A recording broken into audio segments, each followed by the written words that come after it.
Prince Priya लाल बाबूआ तो कमर हाथ भेजैया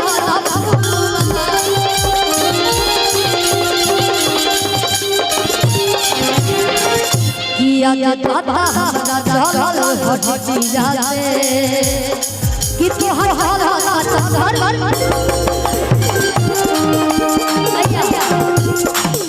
ऐसा बात नहीं कि जे बड़का फोन नहीं के चला के करी लगे बड़का फोन बटे बने हाथ में एने माता बहन लोग इहो लोग रख ले लेकिन चोरी हो जाई पर्स में डाल दे अरे भाया के होता तो छुपा के रखे जाए सब लोग रील्स बोले कौन लाइन मारल भाई बा किया जाता और हमारे आसिफ बाबा की तरफ से आपका फेवरेट लाइन सबका फेवरेट लाइन में बहुत बहुत आशीर्वाद के नहीं जानता आसिफ बाबा के नाम ना किया जाता हमारा चल पटी जाते हो तो हमारा चल सिल्विया कौन है कौन है हम नहीं किया जाता हमारा चल तो हमारा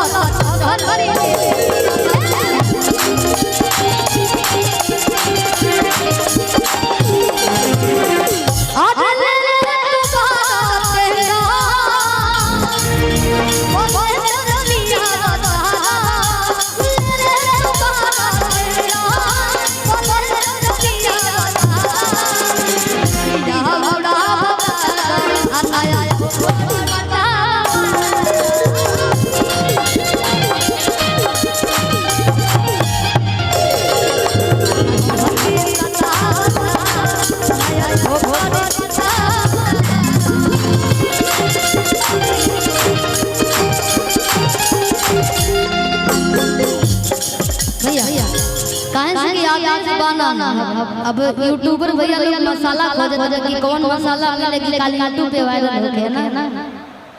आप देख सके नहीं बस आनंद उठाई देख हमारे अभिनव प्रताप भैया हैं अभिनव प्रताप सिंह बहुत बढ़िया गीतकार नवयुवक गीतकार है ना नए गीतकार इनको ढेर सारा प्यार दीजिए इनका गाना अभी हम और गोलू भैया का पारा म्यूजिक से आया था उस कि अरे चढ़ी पन खुदरा उड़ा कि फिर कुछ छोट मोट मुंडरा लुटा कि बोल डोल में दिल में पहाड़ दबाओ गाना बाजे चालू हो गल बकल भैया कि फूल का के डीजे के साउंड समो हो रोले रे कमरिया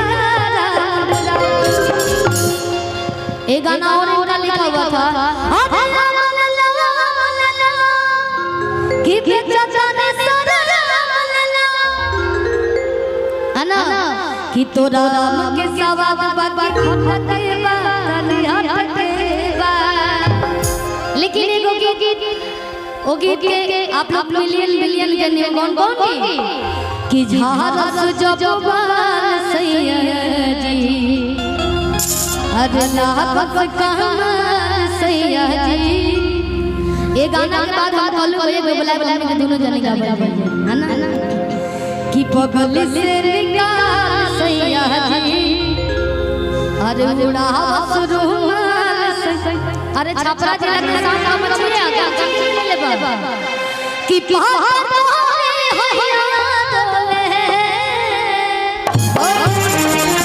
नदिया के पीछे ओ सही को दैया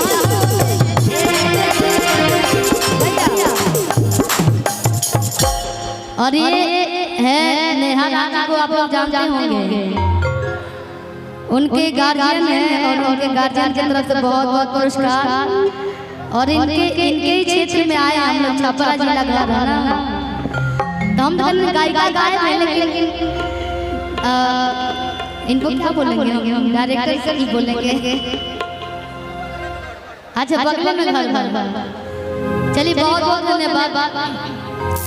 कि नदिया के बीच जाइए नदिया ओ सही नदिया